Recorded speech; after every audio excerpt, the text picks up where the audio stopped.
has filed or joined, I think the number is a whole honking bunch of multi-state lawsuits against the Trump administration.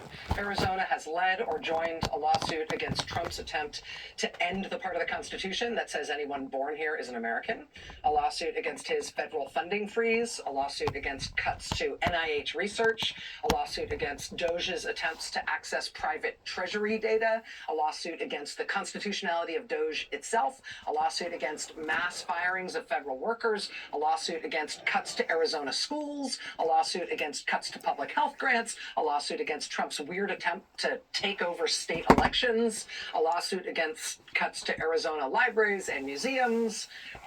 There's probably more. In Arizona, they have been busy suing the bejesus out of Donald Trump for what he has been doing in this second disastrous term as president. Well, now, in addition to all of that, Arizona's Attorney General Chris Mays has just launched a new effort to combat what Trump is doing to gut and essentially disable the Social Security Administration. Attorney General Mays is now urging Arizona residents to report to her office any problems they are having accessing their Social Security benefits amid the Trump administration's efforts to gut that agency and what it provides. Her office has launched a new website where Arizonans can go to report any problems they are experiencing with Social Security.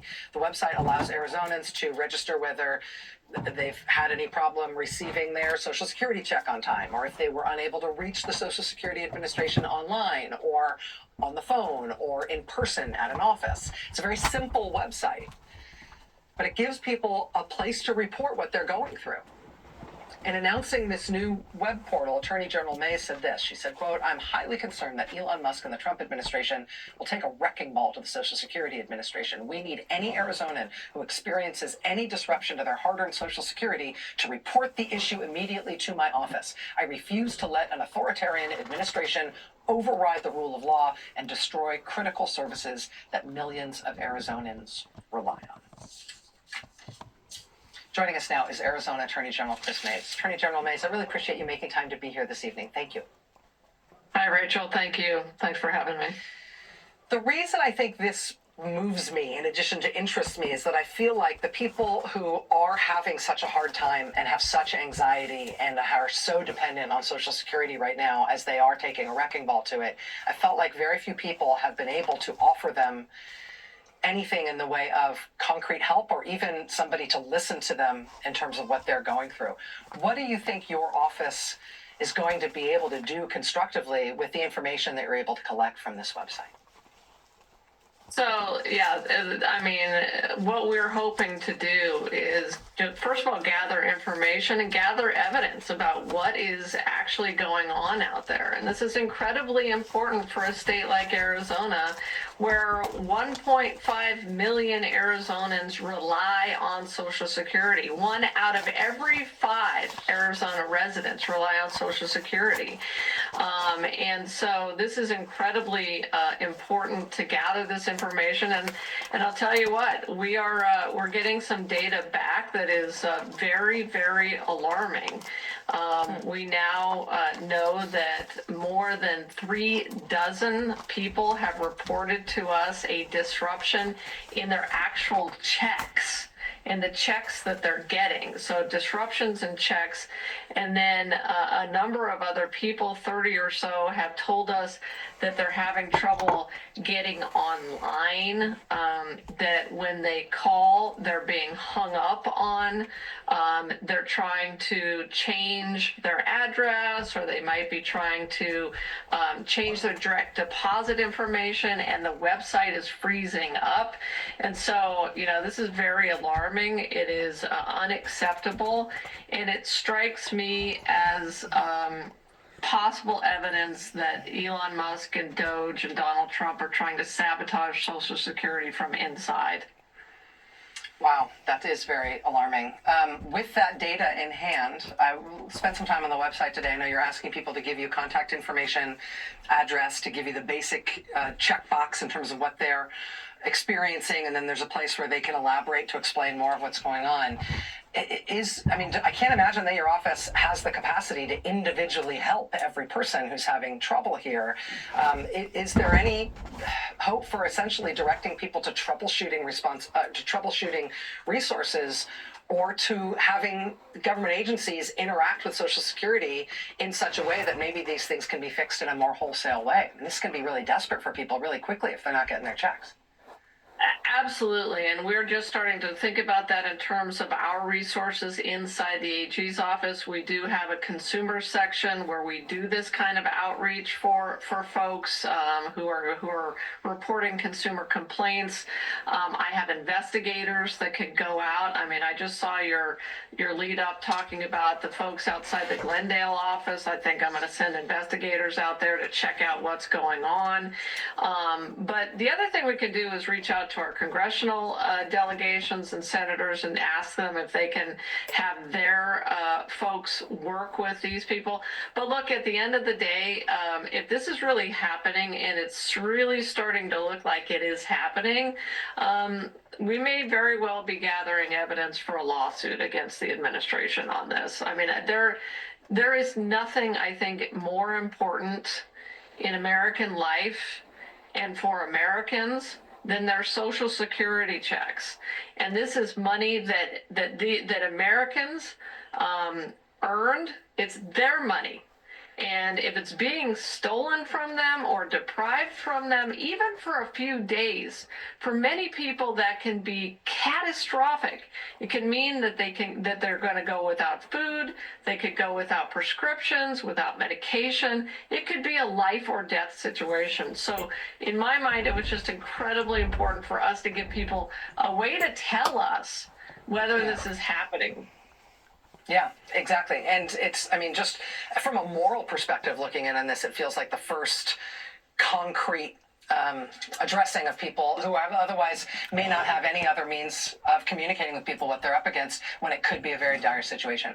Arizona Attorney General Kris Mayes, thank you for doing this. Thank you for helping us understand it. We'd love to check back in with you as you get more data, you hear from more Arizonans, and you get a clearer picture. Absolutely. Thank you, Rachel. Thank you.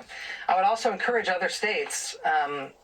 I know they're doing this in Arizona. I don't know if they're doing this in any other states, but I don't know at this point why every state isn't doing something like this, because elderly and disabled people need somewhere to go. They should, if we can't do it at the federal level, we should be doing it state by state. All right, more news ahead here tonight. Stay with us.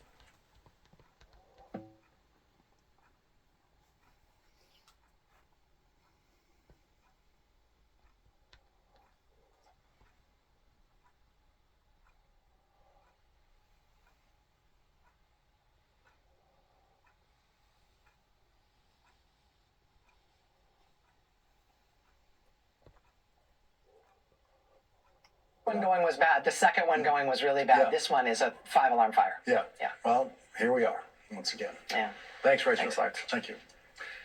And so as we come to the end of day 2 of the Musk versus Trump war over tariffs, Donald Trump, think about this.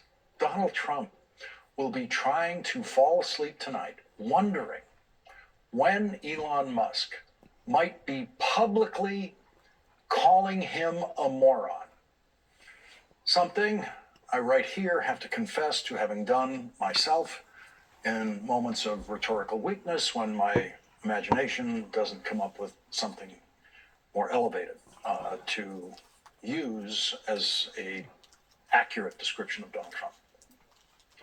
Donald Trump's chief trade advisor, Peter Navarro, will be trying to fall asleep tonight wondering if he will serve as many days in the second Trump administration as he served in federal prison for lying for Donald Trump. Peter Navarro, you might recall, tried to get away with the lie that he did not have to respond to a congressional subpoena from the January 6th committee because he was protected by executive privilege. That was a lie.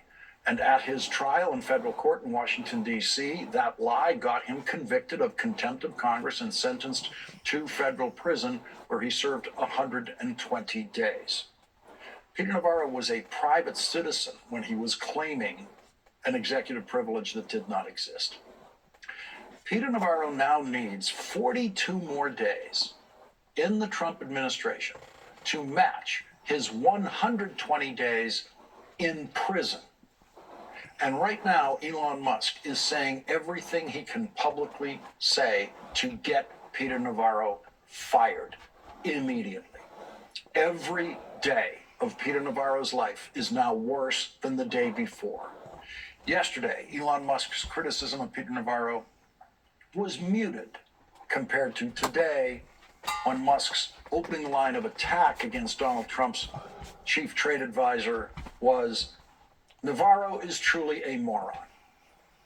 When Donald Trump read that, even Donald Trump is capable of seeing how easily the name Trump could be substituted for the name Navarro in that tweet. And if Peter Navarro is truly a moron, what do you call the person who follows Peter Navarro's advice?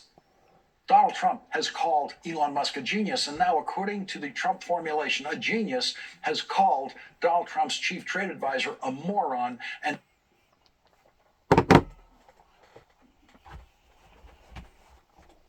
working in a t-shirt factory, sewing t-shirts for 12 hours a day or 14 hours a day because we're going to deregulate. We don't have the labor force to do those jobs in the United States. This is just another element of confusion, and we don't have any clarity from the administration about what happens once these tariffs go into place. And so you're right. We haven't talked a ton about immigration in recent days just because the focus has been so much on these tariffs. But that, of course, is central to the president's economic agenda to dispatch so many millions of immigrants who are in this country who do this kind of work. Look, there's so much confusion in the rhetoric on many levels, but there's also disagreement on this as well. And you listen to Howard Lutnick talk about the kind of factories that he imagines in this country. He often talks about BMW coming and putting robotic factories. Robotic factories are not going to involve Jack, are you trying to steal the show? And be unskilled workers. I mean, I think trying there to was steal the show, Jack? these guys earlier today about to be there to service these machines, make sure that they're working, etc. But fundamentally, that kind of high-end manufacturing isn't Jack, one that you're trying to requires a steal lot the of show. manual labor, and that's just another kind of open question about how they see all of this playing out and what this onshoring renaissance, as they say, would look like. I want to play a little bit of what John Bolton said earlier tonight about tariffs on China. AP on an equal playing field as similar news organizations. A spokesperson for the news service says the AP is gratified by the court's decision. The White House has no comment.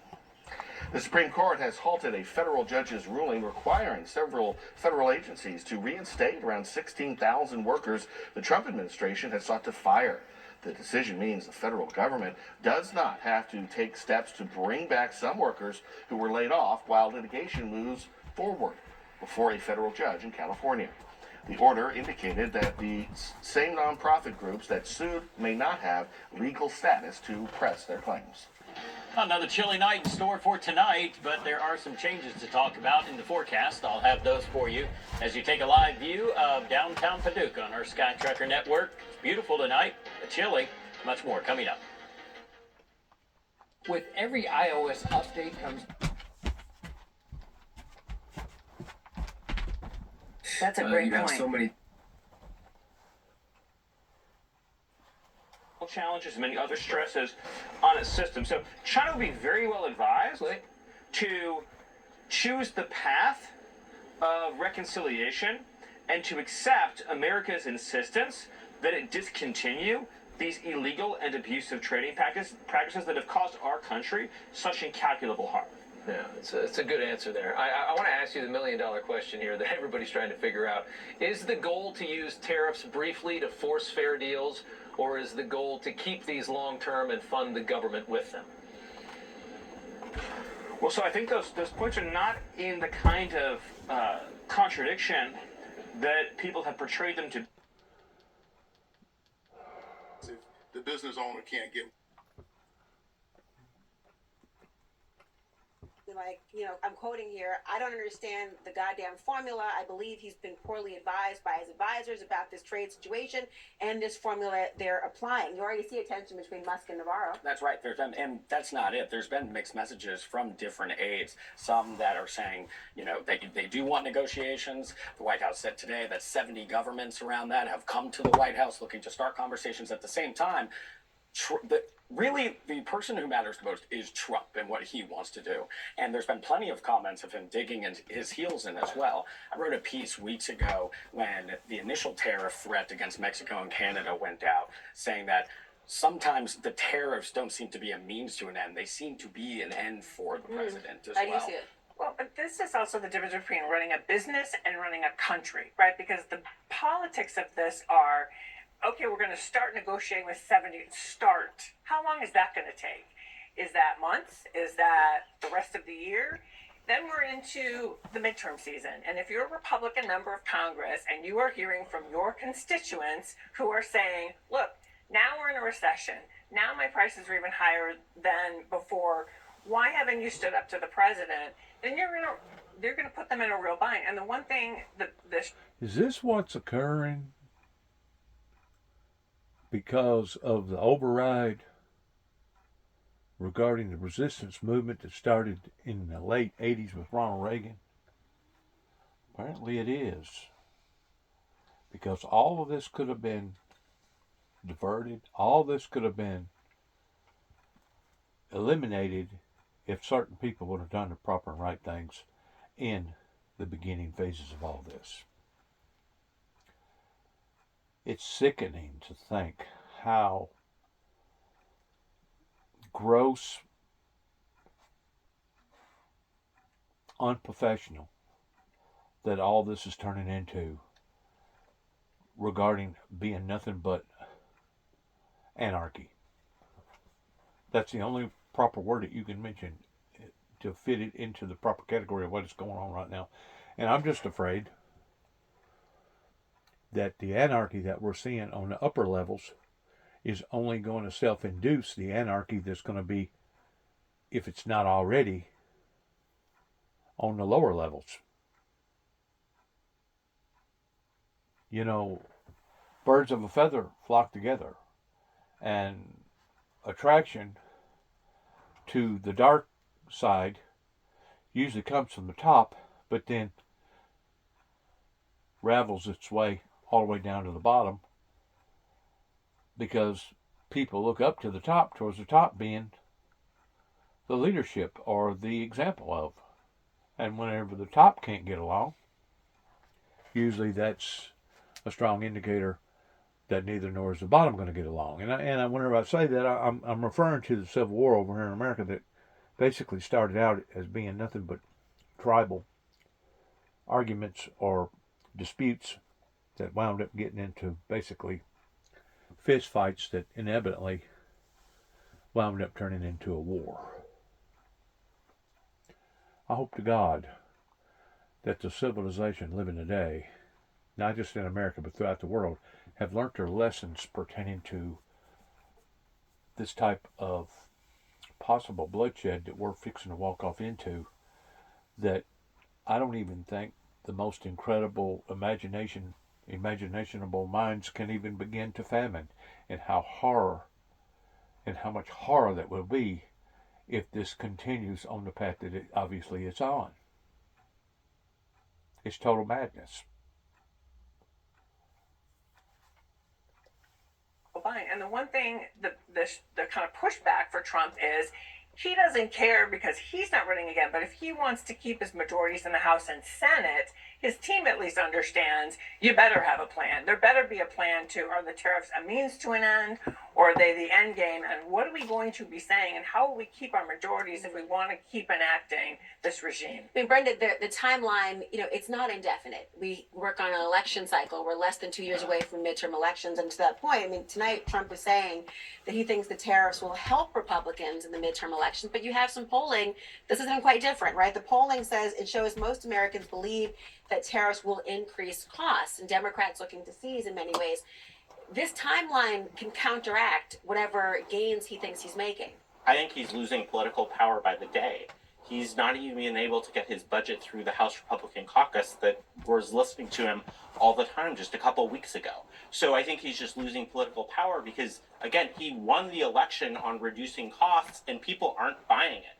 They're seeing the stock market go down. They're seeing recession fears. They hired him to do a job. It was to reduce prices. He's refusing to do it. We don't even know the strategy out of this at the end of the day.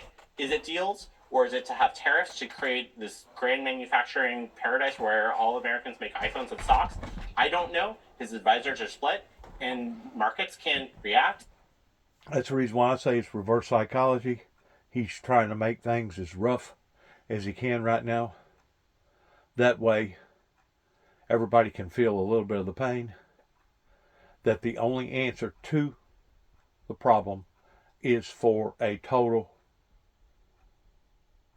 bankruptcy, default. And whenever I say default, I'm not just talking about America default. I'm talking about all the countries defaulting at the same time and re-engineering some sort of solution to the problems without it basically destroying their citizens. Because we're at the point right now, friends, we're going to see some really, really harsh repercussions. I mean, whenever you go to, like they was talking about a while ago in Arizona, people living basically from paycheck to paycheck, and their life is structured around that paycheck. And whenever I say their life, I do mean their life, because I have a fixed income. And whenever I got out of the labor force world, I had to readjust to living in this type of environment. And every penny counts. Every second of that penny counts. Because if that check is 3 days late coming in whenever I'm thinking that it's going to come in, that could offset some of my bills to the degree that now, instead of me paying a regular payment, now I may be penalized and I may be charged extra money because of just being late as much as 24 to 48 hours. Once you get penalized because you are on that type of a fixed income or a budget like that, the next thing you know, you're over budgeted. I said probably 2 years ago in some of my other work that not only people working basically are living paycheck to paycheck, to the degree that if there was a major calamity that happened in their life pertaining to a car, a motor blowing up, or transmission going out, or even air conditioner on a house, or an appliance on a house, could actually offset them to the degree that now they are totally in the red. And the way that the structure is set up, you can take a $5 check that bounces. I'm just going to use this for an illustration. I ain't wrote a check in a long, long time. I don't know. But after it goes through the system and it's a bounce check and it comes back from the bank makes a certain amount of money. The people that you wrote the check on are going to make money off of that $5 check. And if it has to go to the courts, then the courts are going to make money off the check. So a $5 check could actually turn into $500. And people may say, no, that can't happen. Oh yeah, if that check gets a notice and it goes back and forth to let's say a couple of different times, and then it winds up having to go before the courts. I don't know what the court fees are today, but I guarantee you they're not like they was back whenever I was growing up, $60 or $80 a court fee. They're probably more like $200 a court fee, if not more, depending upon what state you're in and depending upon what court that you're in. But all this stuff is just wild.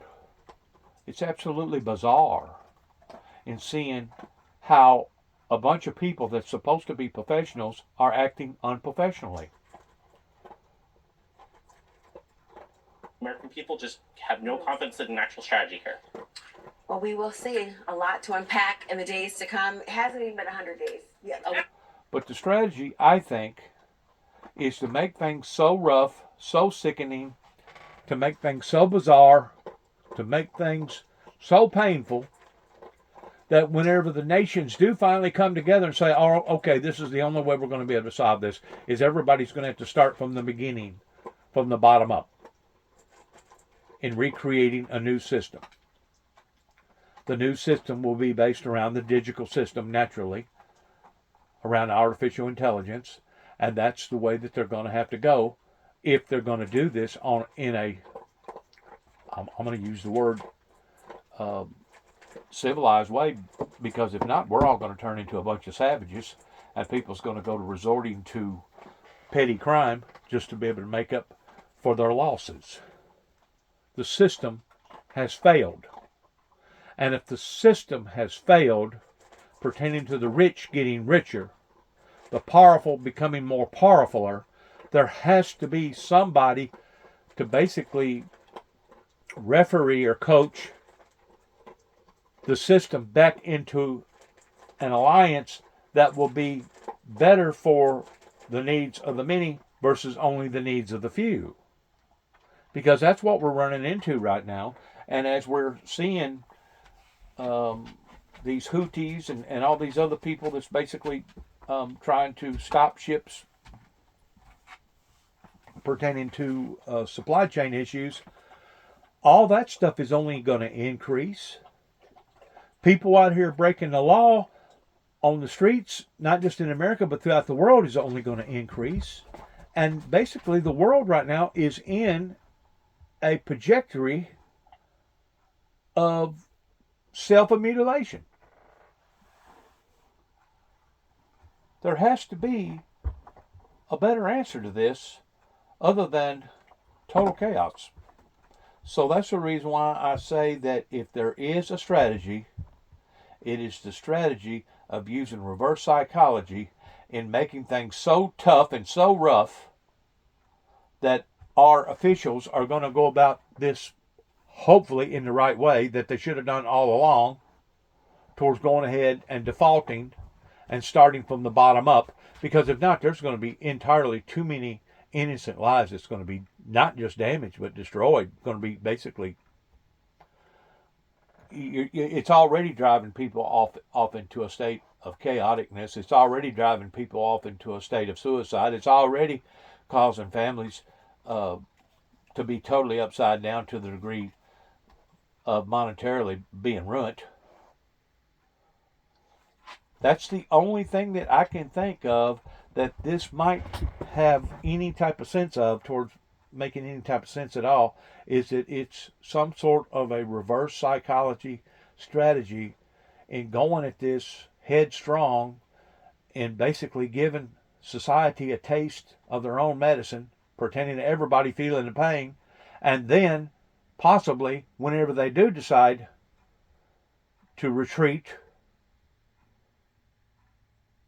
they're going to go ahead and do the proper and right thing to begin with, based around the needs of the many versus the needs of the few. Good luck to all of us. God bless America. God bless our troops. Heaven help us all in these unreasonable times that we're living in right now, because, you know, it's one thing to deal with instability with the weather, towards seeing an outbreak of, God, I ain't seen an outbreak of this type of tornadoes probably since the year 2000, or right around 2000 was whenever the last occurrence, whenever we had this many tornadoes break out. But on top of that, now we had floods and tornadoes, which makes it like twice as bad. Of course, we know that these deluges are formed because of the atmosphere getting warmer, pertaining to the loft above the clouds. And we're doing this to ourselves, pertaining to bringing this type of atmosphere into our own lives. And unless we're willing to stop and retreat and reform and go back and do the first works over again, like it talks about in the Bible, we are fixing to be thrown off into not just chaos, but great tribulation. And if you think that things is bad now, in which they are in a lot of people's lives, especially those that has recently went through so much hardship, if you think that things is bad right now, you ain't seen bad.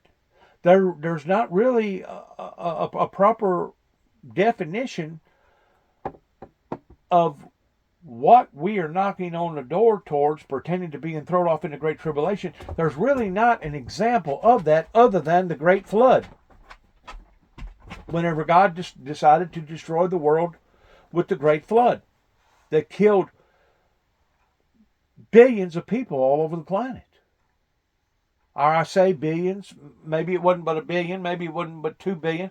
I mean, the world wasn't as populated as what it is now, but there's nothing in comparison to what we are staring down the double barrels of regarding troubles other than looking at what went on during the time of Noah building the ark and the old world becoming destroyed with a flood. Now, if society is ready for that, if you're properly prepared for that, well then, good luck to you. The best of luck to all of you that thinks that you're a doomsday prepper to the degree that you can properly prepare for this. Because I really don't think that nobody can properly prepare for this, because this is basically going to cause good, decent people, or people that you thought that was good, decent people, it's going to cause them to turn on one another in such of a barbaric, cruel, savagery way that basically it's going to be hell right here on earth amongst the people, much less the animal life, much less the forces of nature life of what Mother Nature can throw at us. You know, the main concept, and I've thought about this again and again and again, the main concept, I got 2 points I want to make before I close here. The main concept of the Europeans coming over to America and basically projecting a bloodbath over here the way that they did with the indigenous Native American people was based around people being savages or heathens. I think anybody that knows anything about history can agree with that. Well, today, in retrospect, in what's happening pertaining to how the Europeans now have formed this entity towards dominating people's lives the way that they are, I tend to wonder which is more eviler, or which is more savagery, which is more wicked, pertaining to what they was falsely accusing the Native American people of being of, versus what the white race or the European race is doing today, pertaining to the 1%ers. I watched a program, I've mentioned this a long, long time ago, I'll mention it again.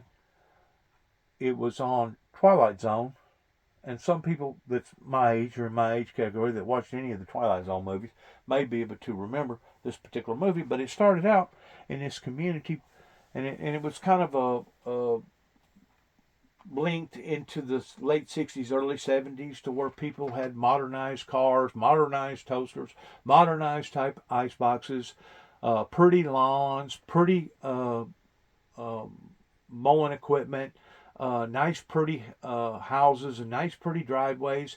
And Cindy, whenever she would get low on sugar, she would go borrow some sugar from Pam, and whenever Pam needed something, she'd ask Cindy, and everybody was just getting along kosher. I mean, it was just a neighborhood of a utopia. You couldn't have asked for a better group of people of pulling together and doing the proper things until there was a nuclear bomb, a nuclear war. And suddenly everybody resorted to being savages. And the same people that was gracious enough to be able to depend upon that, hey, if I run out of sugar, I can always go get some from Pam or Cindy, vice versa, was the very people that was stabbing one another in the backs, and that was literally killing each other for their own survival. Now, if that's the path that not only the Americans but the rest of the world wants to go down, then my advice would be to stay on the path that you're on. Because from all indication, I don't care how much education you got, how much non-education you got, I don't care how wealthy that you think that you are, or how poor that you think that you are, whenever it gets mixed up into a cesspool like that, and you keep in mind, that situation can be drawn up onto society other than just a nuclear bomb. There can be other factors that can come into play that can be just as bad, if not worse than a nuclear bomb. Whenever it comes to seeing the savagery come out of any of us pertaining to survival. Because that is the approach that I'm seeing, the trajectory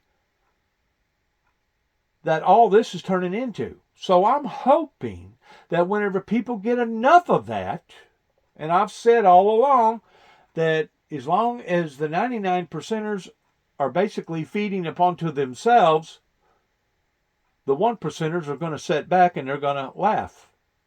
But it's only whenever the big sharks start eating the other big sharks, whenever the 1 percenters start eating the other 1 percenters, that's whenever they'll make a change.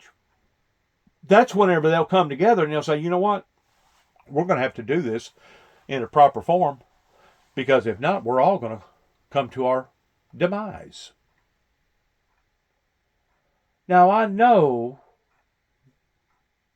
of the imagery that I just gave is not a good imagery. And I know some people, especially those that are still doing okay right now, are probably going to think, well, this guy's over exaggerating, or this guy, he's gaslighting. He's trying to start something. No, I'm not trying to start nothing. I'm actually trying to prevent from something reaching that level. And if you don't think that you can be driven to that, you start asking some of those people that recently just got through going through what they went through, pretending all them fires out in California, or some of these other natural catastrophes all over the world, including the one that happened about 6 months ago in North Carolina or eastern Tennessee, or places in South Carolina or Florida. You go up to those people that have recently lost everything other than the blood in their veins, their life, and you ask them what type of hell that they're living through right now, there's not really good words to represent that type of agony that they're going through. And I detected this real quick of the first catastrophe that I worked towards, going down to southern Mississippi and Gulfport, Mississippi, and staying down there with them good people for almost a solid year, working with FEMA, the Corps of Engineers, towards moving debris. I detected that real quick. You know why I detected that? Because whenever you have 10, 12, 15 suicides in one particular colony or one particular area a day, that went on for a consistency, I know, for at least 3 months before it started slacking off. And it wasn't until about 6 months to where it basically had quieted down to the point that it was no longer happening. But whenever you're in a sick environment like that, my friends, you get to figure it out real quick that, you know what, death is not the worst thing that can happen to a human being.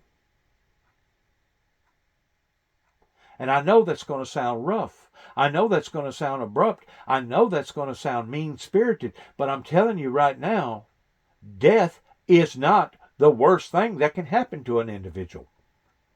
And if you don't believe me, you start asking some of these people that are living in tents, living in the woods, going from living in a 3-bedroom house, having a wife and a husband and 2 children and a dog and a perfect setting in their life, and all of a sudden now you jerk all that out from underneath them, and they're having to basically live as the fittest do towards surviving.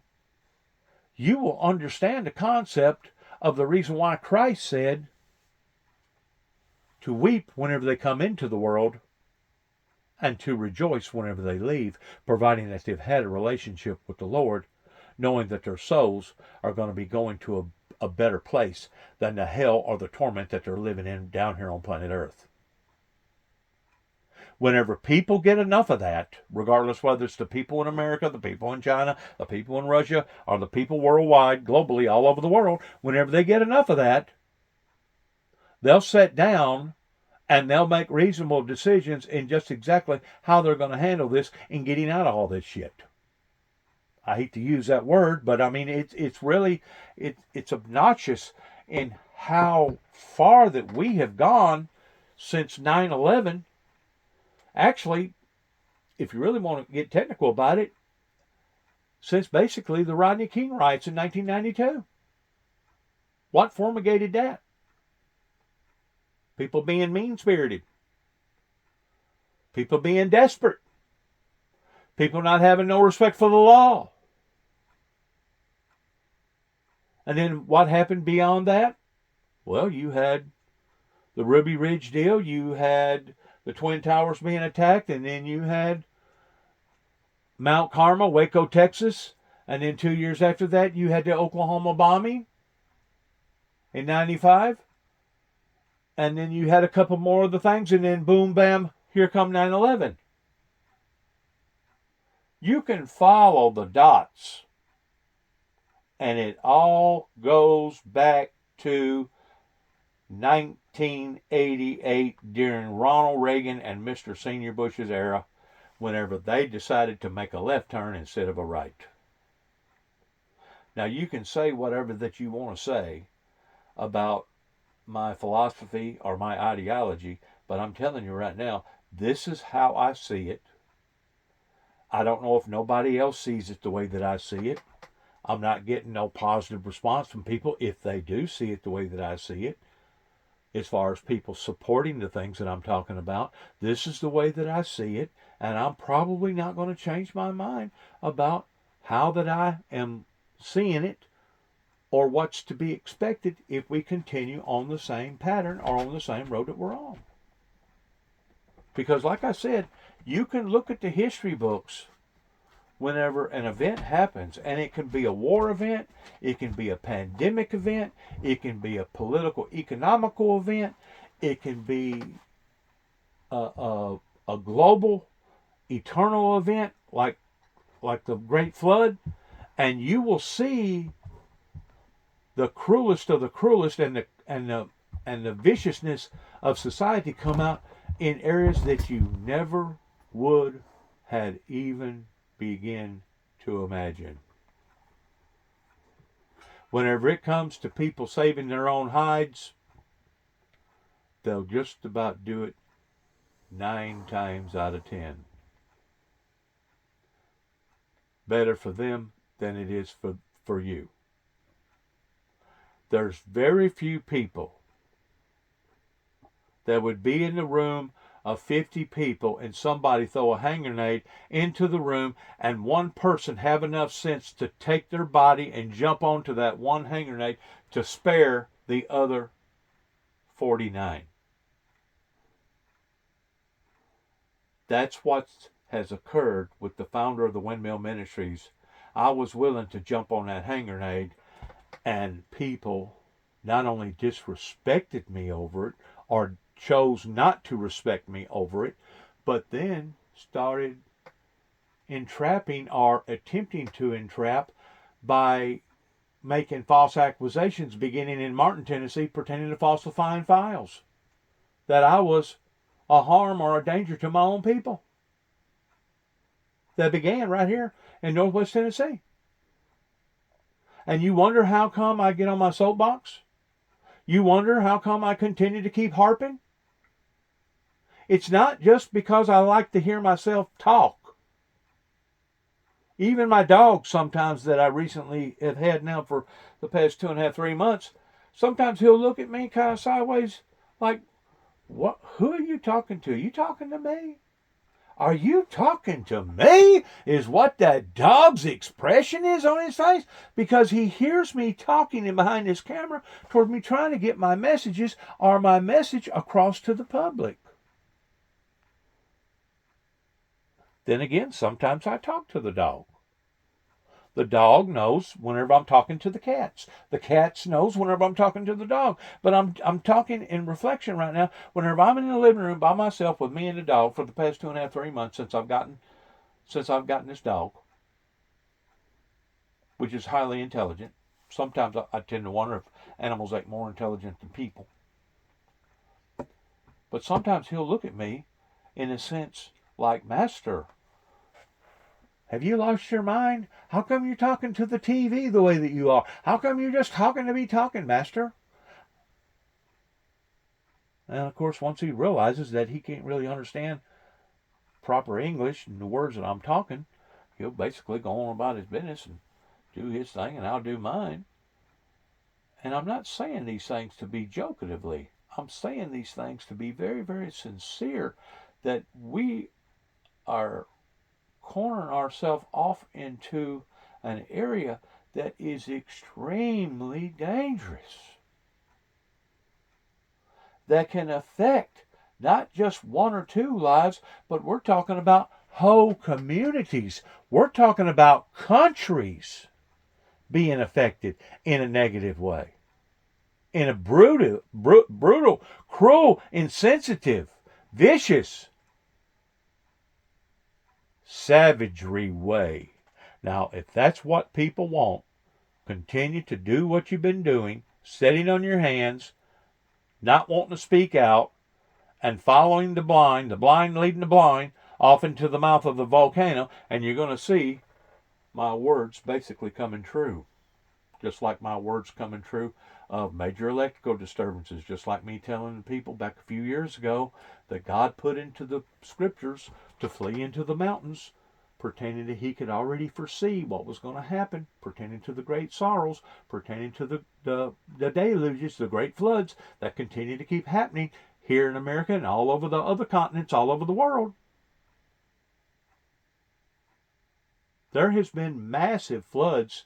I think it was Pakistan that affected something like 15 million people. I don't know how many people that actually drowned. I just know that it was so bad that they couldn't even bury the dead. Now, whenever things like that occurs, my friends, it affects the food chain. It affects the agriculture. It affects the prices of food. It affects people's lives.